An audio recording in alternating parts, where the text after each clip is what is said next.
and welcome to the leadership show called My Great Aunt Edna, the leadership show that focuses on excellence, doing things the right way, no shortcuts, and accountability. I'm your host, Mac McNeil, and today our special guest is Dr. Norma Hollis, and she's a change agent who impacts the world in multiple ways. She writes programs for human development around the theme of authenticity and turns them into training processes to deepen self awareness and expand consciousness. Her programs are based on 30 years of research in human nature from personal, professional, and lifestyle perspectives.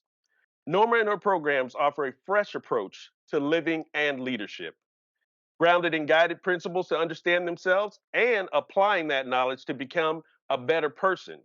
Her work leads people to become more fulfilled at both personal and professional living. Norma was the first Black woman to own a speaker bureau for Black speakers. In this role, she was instrumental in the expansion of boutique Black speaker bureaus and the creation of African American departments in large established speaker bureaus nationwide. Norma now owns a human development training company built around authenticity brand. Her most popular programs are ROA, Return on Authenticity, a workplace authenticity program to assist organizations to strengthen teams, increase engagement, and improve retention. And Authenticity U, an online school for self paced personal development. She's the author of multiple books and programs that lift the spirit with proven techniques to find your authentic self, share your authentic voice, and live your authentic life. One of her books, Blueprint for Engagement Authentic Leadership, has been cited by multiple authorities in the leadership field. Norma certifies others to teach and coach using her programs. She and her programs are catalysts for people and organizations to open and gaining new perspectives about authentic paths to self, life, and living. And with that, I want to introduce everyone to Dr. Norma Hollis. Dr. Hollis, welcome to the show. Well, thank you so much. It is a pleasure to be here, and thank you for having me. Thank you.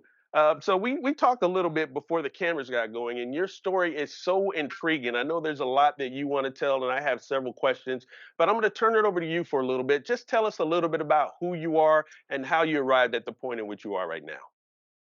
Well, my life is really all about following my inner voice, and I've been following my inner voice for as long as I can remember, since I was probably 8 years old, maybe before then. And I'm just amazed at what has happened through my life by doing that, and the changes that I've made. I'm in the process of creating a 2-minute video. I'm being inducted into the African Yoruba family a month from now, in August. And I'm excited about looking at, when you're going through life, or for me at least, I'm just doing what I feel or what I'm led to do, Hmm. oftentimes not knowing where it's going to lead. But as I look back, it really makes a lot of sense. I can see the path. I can see how one thing led to another, led to another, led to another, and the accomplishments that occurred. And when I work with people, I talk a lot about the thread in their life, finding the thread. And I see my thread clearly, and it's been authenticity, all the way around. Hmm. Approached in different ways. And for me, it all started when I was 28 and realized I had become my parents' version of who they thought I should be. I was married. We both had great cars and great jobs, a house on the hill, all those wonderful things. And I was miserable. And I didn't know what to do because I didn't know who I was. So that's when I started my journey. I didn't know it would take 30 years of research, but it was well spent research. I spent 30 years understanding human nature and authenticity, and then I spent 12 years figuring out what I had found, because it Hmm. was kind of channeled through me. I listened and wrote and experienced life and wrote and stuff like that. And later I had this program. I didn't know what it did. Took about 12 years to figure that out, and then another 2 years to figure out, so what do I do with it? How does it work? And so that's kind of where I am now. I'm really getting out there in the world in a major way, and very excited about that. So. So that's a great story and one that's not too uncommon. I hear that a lot. People saying, I reached a certain point in my life where I thought I would be fulfilled. I wasn't fulfilled. And then you go on this journey and you find this thread. So I have a question for you because as you were speaking about that, you said you started when you were 28 with this process. but how would you coach a young person to look for a thread when they haven't had that many experiences in their life at this point? Interesting question because I spent some time in 2018 in China teaching my program to Chinese students. And one of the students has followed me here to LA. She's gotten her master's degree. She's gotten married. And she's also been my student for several years. And what I found so interesting, if you see behind me my grid, my authenticity grid, it has three different voices that we all have. We have an inner voice, an outer voice, an expressive voice. Inner voice, no one hears but us. Outer voice is how other people perceive you. Expressive voice is who you become in the world. And as I was teaching her and having her repeat to me, I really couldn't get past much of the inner voice. And I realized that's because of her age, because she really hasn't had enough experiences yet. Mhm. So, with young people, what I do is I help them to learn how to listen to themselves, how to recognize the voice within when it talks to you. You know, they talk when you're young, or boy, I guess at all ages, about is it the good voice or the bad voice? So, I Mhm. teach young people how to recognize the voice, their inner voice, how it speaks to them, how to respond to it, how to build the relationship. Because those of us that you've talked to who have found that purpose, it's because our inner voice has been leading us to it, but we get distracted by all the things that society and life dangles in front of us. That's supposed to be the better way rather than listen to yourself. So it would be teaching them how to listen to themselves and how to create a relationship with yourself. I like to start by telling people, young and otherwise, that if you want to get deeper to listen to yourself, see if you can figure out how you answer yourself when you ask these three questions that you ask every day. You ask yourself, what time is it? What am I going to wear? What am I going to eat? And no one goes outside naked. Everybody eats every day, just about, and we arrive on things on time. So somewhere we're getting an answer. So look at how your voice answers you. And that's a clue for how your voice speaks to you on an ongoing basis. Oh, that is great advice. I Mhm. love that. Thank you for that. So I want to go a little bit further back in your development, and I know you started a program before in the Michigan area and Ohio as well. So can you talk to us a little bit about that, how it progressed, and then where did it end up? Well, my degree is in child and family life sciences, which essentially is early childhood education. This was when it was brand new into society, and I was in the first graduating class at Michigan State University a few years ago. And I've always been an out of the box person, so I just go beyond what the box tells you, go beyond what the books tell. I listen to my voice, and I get great instruction. So I did a large focus on children's spirituality. I was very connected to my own spirit. That's what inner voice is. And Mhm. so I was understanding and watching children and helping them to understand their inner voice. And then, as I'm in this early childhood program, it was my first career. So, of course, I was very young, and my first job was directing programs. So I jumped right in it right away. And I noticed that children's parents didn't really understand them, didn't take the time. I understand more about why that is now as I'm older and having been through some of those things. But I recognize the value that parents would have if they understood where their children's shortcomings might be. Now, mind you, this was after I finished Head Start. Head Start is a federally funded preschool program, which is where Mhm. I worked for three different programs.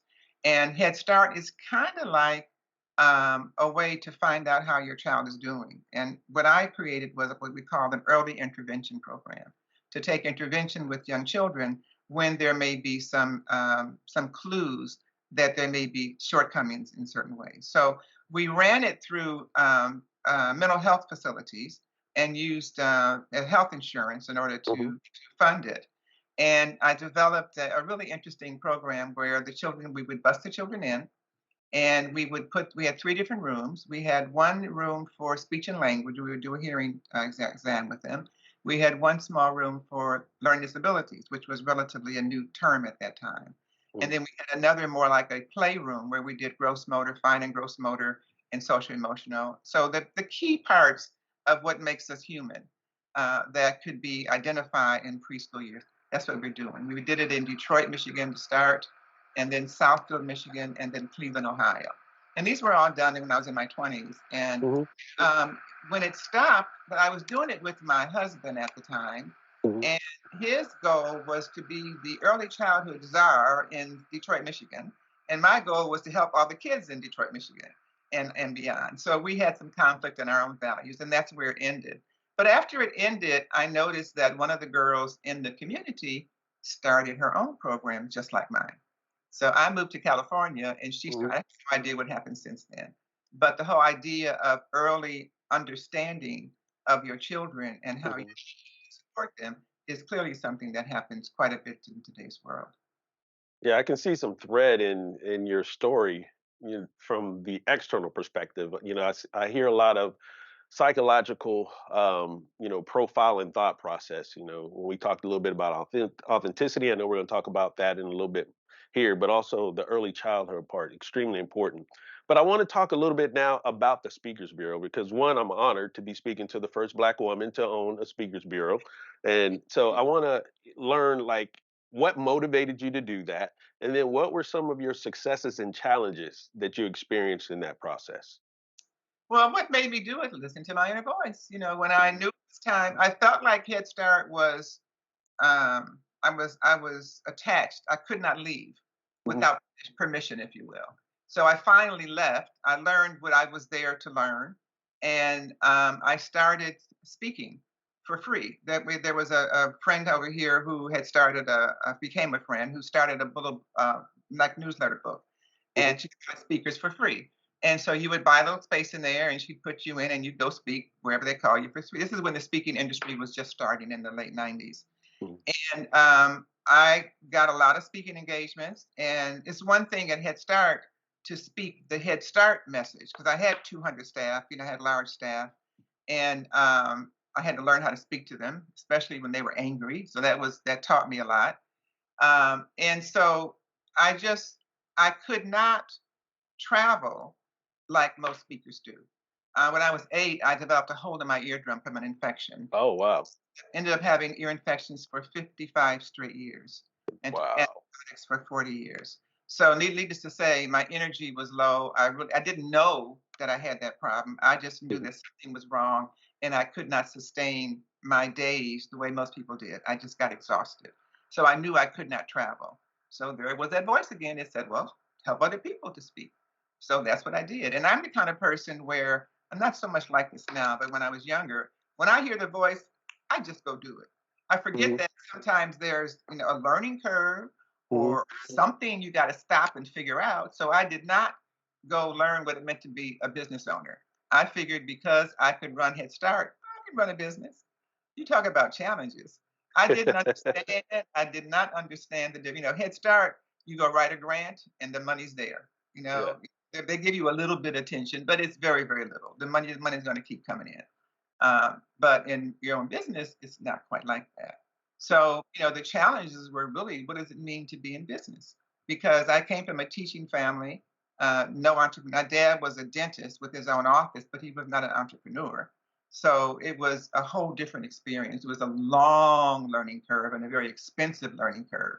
So in the process, though, you kind of pay for what you get because now they call me a legend. So I didn't know that. I've heard it a few times, but I didn't know I was building legendary status at the time. But nonetheless, that's how I'm perceived by some people now, those that knew me back at that time.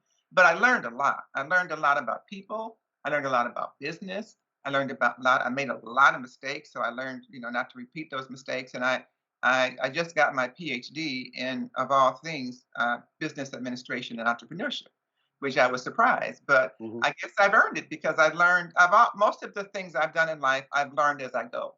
So my master's degree I got from life experience. My PhD was an honorary PhD because I'm busy in the world Yeah. learning things and making a difference as I'm learning. Of course, you make more mistakes that way, but you learn when you make mistakes. That's when you learn. So I learned a lot. So I have a lot to share. But it was a great experience. I met a lot of well-known people: Les Brown, Fisher Russell McCloud, George Frazier, Magic Johnson. I could go on and on and on. Mhm. Met a lot of people. Got a lot of film that I use now to leverage. I mean, I've learned a new word, leverage, a while ago. How I've Yeah. leveraged the early childhood and leveraging the Speaker Bureau for bigger and better things. But all of those, as we talked before the call came, I talked about how we all have a thread in our life, and Right. it continues. And so, in my current work, I find myself using my early childhood education, using the speaker bureau stuff, and just leveraging that for the next step. So, I think all of us, if we look at our lives a little differently in terms of the threads, we can understand ourselves better rather than we have a tendency as human beings to jump from job to job based on the paycheck, based Hmm. on how much more money you're going to get, not so much based on who you are and what you have to offer in the world. But it's a whole different energy, a whole different responsibility, and a different impact you make when you're following your voice and not just chasing the money, but chasing more what you're here on the planet to do.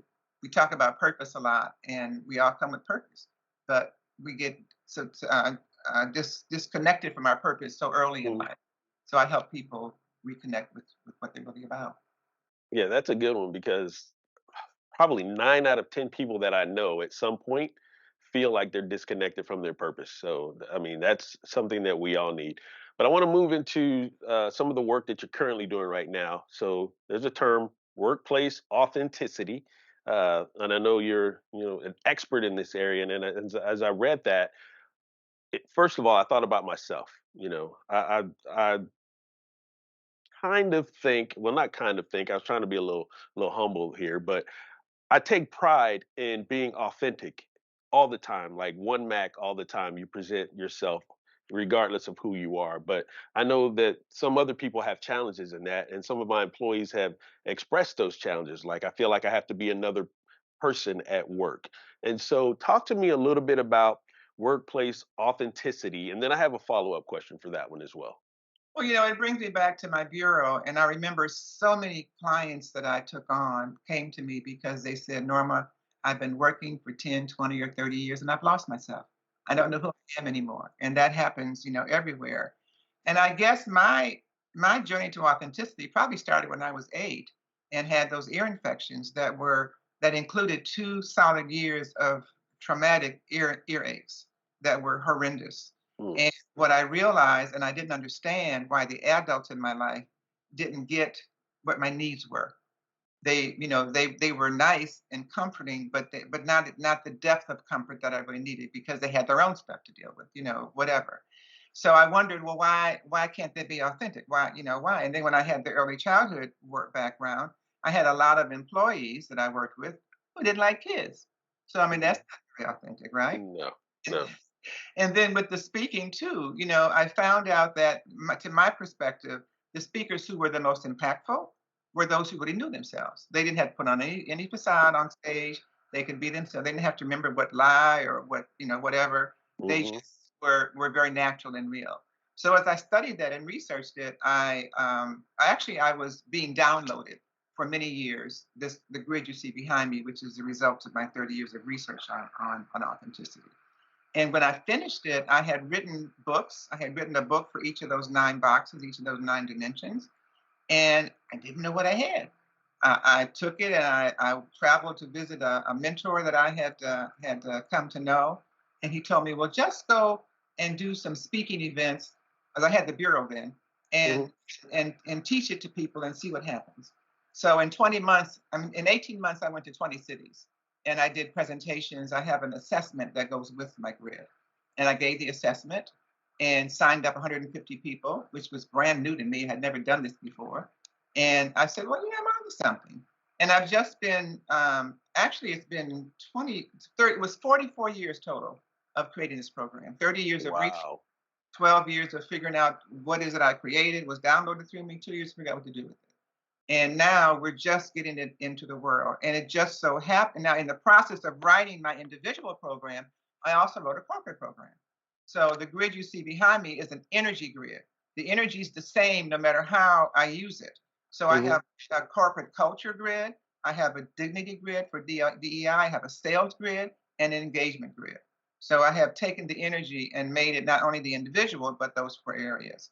So now, just in the last month, I've recognized that there's a new word on Google and on LinkedIn, and it's called workplace authenticity. And Hmm. while I haven't done a lot of reading on it, the people in my team who have read it said people are talking around it. and about the need for it, but no one talks about how to do it. Well, guess what I've been doing for 44 years? It morphed from the individual to the corporate, to the corporation, to all the issues within corporations, the diversity issues, issues of engagement. You know, the research says that less than 60% of people, or more than 60% of people, are not engaged at work. You know, and all the great resignation going on. People are not; they don't know who they are. So here we are at a point where workplace authenticity is a relatively new word, and I'm this is the third time I've been a pioneer in my industry. I was a pioneer in early childhood by doing the early intervention program, Mhm. pioneer bureau being the first Black woman, and now I'm a pioneer with workplace authenticity. But I'm older and wiser, and I'm leveraging, and I've got Mhm. all the tools needed to take what I have created over these years, and I even have the team people I've already certified. So we're really getting ready to be the leaders in workplace authenticity because I have the program, I've got the teams ready, I've already got the website up with all the things, the programs developed, and we're starting to schedule our first four events around the country to introduce people in corporate to our workplace authenticity platform because we're ready to go for it. And what it really means is allowing people to be themselves at work, Mhm. allowing gifts and talent. You talk about threads, and I was just in the last week looking at my thread because my early intervention program, in some ways, was to help children find their gifts in the preschool years, which is possible. And that's what I'm doing now, helping people find their authenticity, find their gifts, find to be how to be themselves in wherever they are. And so the process of that is to help organizations look at the energy. My grid is an energy grid. And Mhm. they don't talk energy a lot, but it's the energy that drives your actions. It's the energy that drives engagement. It's energy that changes. When you're changing culture, you're changing the energy in an organization. So Right. that's what we're doing by workplace authenticity, talking about how to modify the energy. First, in the senior management team, we have Mhm. some assessments that we give that help the senior management team see, well, who are the thinkers in the group? Who are the communicators? Who are the doers? And Mhm. what roles are they? And how can you guys support each other since this is your intact team? What can the thinkers do to help the doers? Because doers are not always thinkers. They go do things and don't always Right. strategize before they Yeah. do it. And Yeah. likewise, the strategists, the thinkers, are not always doers. They're good at thinking. So how can that team be more effective? And then let's go to the broader team of the whole department, the division, or the entire organization. And so Mhm. we look at those to help organizations become more authentic. Now, I wrote about these kind of things. Actually, in 2014, I have articles that we're posting on LinkedIn now because it wasn't time then. And when that time, when I was reading about it, what they were saying is that corporations that don't have a soul Mhm. will be the ones that survive. And that's what we're seeing in workplace authenticity. It helps the organization find their soul and make sure that their soul is aware that the walls and the halls are saying the same thing and that the mission and the vision is being carried out in the things that are done so that there's alignment with it and there's energy around it. So I hope that helps understand a bit what I'm No, talking it does, and it's exciting, and all kinds of thoughts are running through my mind as you're speaking. I was thinking, if I'm a CEO, I'd probably have a couple of questions for you right off the top. When we think about authenticity, it's again, I'm assuming it's coaching individuals to be themselves at work, and to bring their true selves at work so we can get the true value out of who they really are. But I would also think about the receivers of that authenticity. Like, how do you work with those? Like, if I'm a CEO and I'm receiving something from a person that I didn't know was there, but now they're showing me their true self, like, how do we prepare them as well as the receivers of this new authenticity? Well, people are asking for it. They're looking for it. As I mentioned, when I had my bureau, they came to me and said, "I lost myself. I can't Hmm. find. I had to be the culture that they had." Yeah. So, a lot of it I talk about is a lot of corporations still operate in the hierarchical way that Hmm. So did true. the industrial environment. And since the industrial age, which was what, 200 years ago, since Right. the industrial age, we've gone through the information age. We went through that real fast because the computers came on and everybody, it was all about what the industrial age is do it faster, do it more. The Hmm. information age is, oh, you have a problem, go get the research and let me know what you find. Then we go to the empowerment age, and the empowerment age is, oh, do the research and then do it Use your skills to do it. I'm Mhm. empowering you to make it happen. And now we're moving in two different directions now. We're moving into the artificial intelligence time, which Mhm. is one issue, and we're also moving in another angle to an area of expanded consciousness. Correct. So the children that are coming into the planet now are a little more advanced. The things that Yes. are happening are a little more advanced. So you're going to have this collision or something down the road between artificial intelligence that does not use people's skills well, Mhm. doesn't use the brain well, but in the for the consciousness piece, the gifts and talents are what's going to count because the brain, the artificial intelligence taking over the brain. I mean, the phones take over our Mhm. brain. We don't even think how to go somewhere. We just push a button. We don't Right. even Right. think about anything. We just push a button, phone numbers and all of that. But this the gifts and talents that make us unique and original. And everywhere that I've read and what I've seen and what I feel myself is that that's what's going to be important in the future. What are your gifts and talents? What's your uniqueness? What's your authenticity? What makes you different? And how are you going to use it? That's actually what we entrepreneurs do. We take our gifts and talents and turn it into a way to earn our income. Because it's hard to do that when you're working Mhm. full time on somebody else's time and what their objectives are. But to follow purpose oftentimes means taking that leap and going out to do it yourself so that you can be connected to your gifts and talents. And Yeah. if organizations want to keep their employees, they have to have that angle. Otherwise, employees understand now it's empowerment age. They're empowered, and COVID empowered a whole bunch of them to go out and do their own thing. So true. So true. You made a really, really, really good point when you talked about the juxtaposition of consciousness and AI. Like you're so right. That's a collide that's just waiting to happen. I've had a few guests on the show recently that are mindful and conscious experts.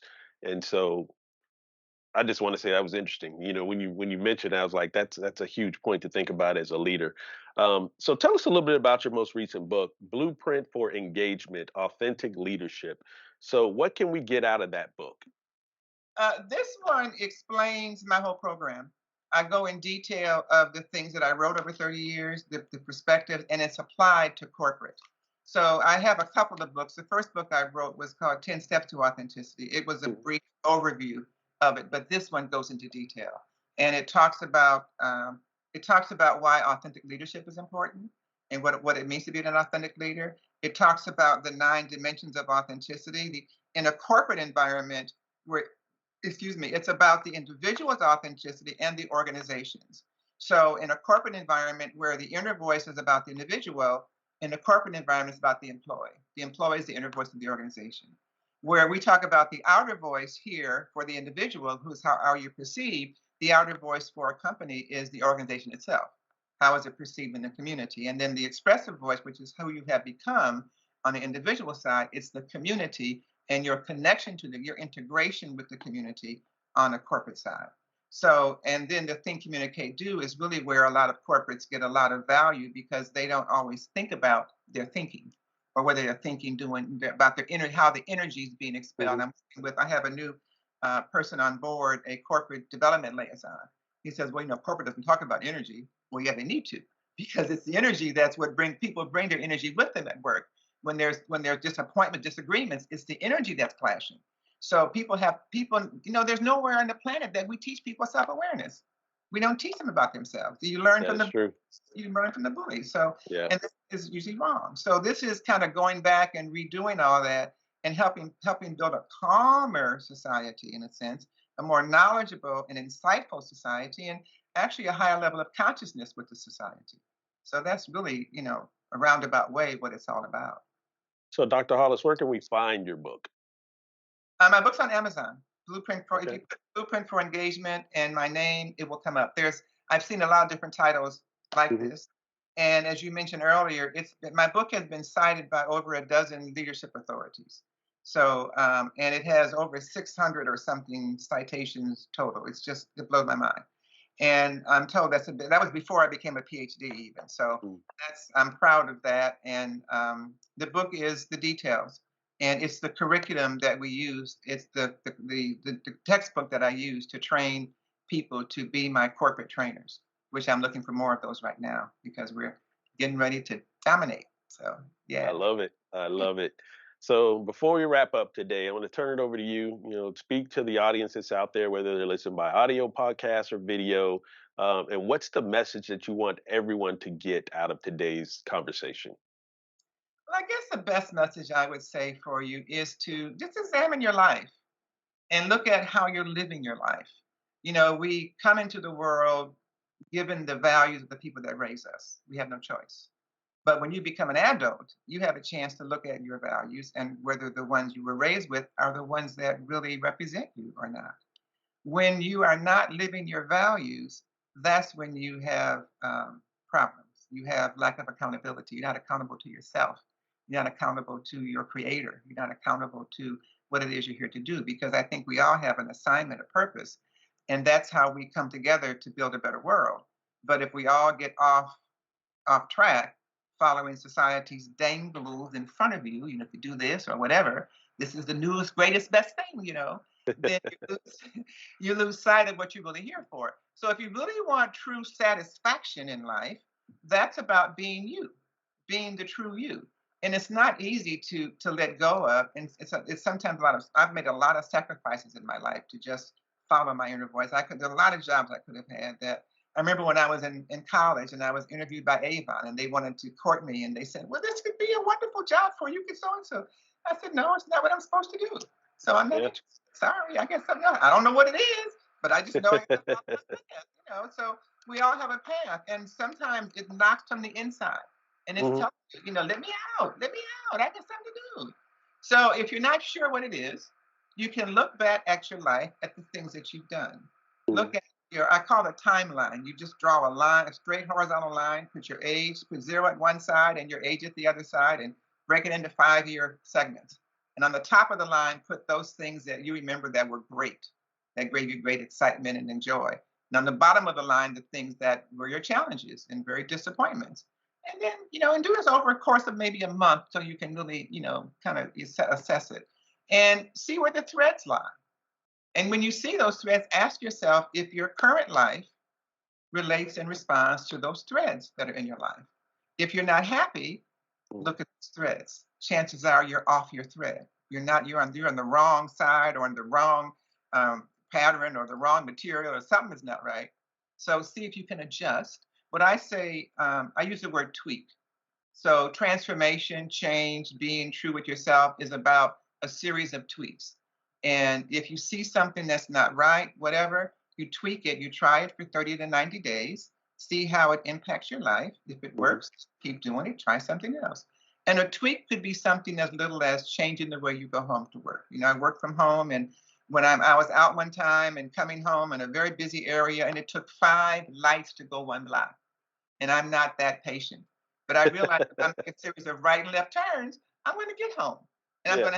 I'm going to keep moving. I'm going to have a more scenic visit. I'm not going to be frustrated because I can't control 5 lights to go 1 block, but I can control the movement that I make, and that's the same Yeah. thing I say to you. If you find anything out of sync and unhappy, tweak it and tweak something else and keep tweaking until your life is as you want it to be. Because people are surprised because I have a few down days, but not many because I've tweaked and tweaked and tweaked and tweaked. And I tweak my diet every January. I change Mhm. something what I'm going to eat so that gets me healthier. So I have a habit of tweaking, and I think that's the secret of success. So I happy, love it. happy tweaking. That is an outstanding message of constant adjustment or tweaking, as you said. And Dr. Hollis, I want to thank you so much for being a guest on today's show. I want to remind everyone about her book and make sure I get the title right. We have Blueprint for Engagement Authentic Leadership. And it's Dr. Norma Hollis, and you can go on Amazon and pick that up right away. And also, she's working with corporations. So if you're an organization out there that's struggling with your culture, you want to learn something about workplace authenticity, you have an expert here who's ready with her team to get out there and assist. And I love one of the things that we didn't talk about that she mentioned is around the return on authenticity and how it impacts the return on investment. And so if you're a leader out there and you're struggling with your ROI, this is a great reason to reach out to Dr. Hollis as well. And I want to thank everyone for listening to today's show and a reminder to like and subscribe so that you can hear from leaders from all around the world who will give you great nuggets of wisdom that you can use in your own leadership journey. And with that, I say thank you. God bless and may your week be excellent. Thank you for tuning in to today's show, and I especially want to thank Dr. Norma Hollis for listening to her inner voice and allowing her to be the trailblazer that she has been. We're putting her information up on the screen right now for you to reach out to her and find out about all the great things that she's getting ready to do in this world. And I also want to remind everyone about my book, My Great Aunt Edna, The Golden Girl of Leadership, available wherever books are sold. And I also want to remind you to please like and subscribe to this channel so that you can hear from leaders from all over the world to help you in your leadership journey. And with that, I say thank you. May your week be excellent, and God bless.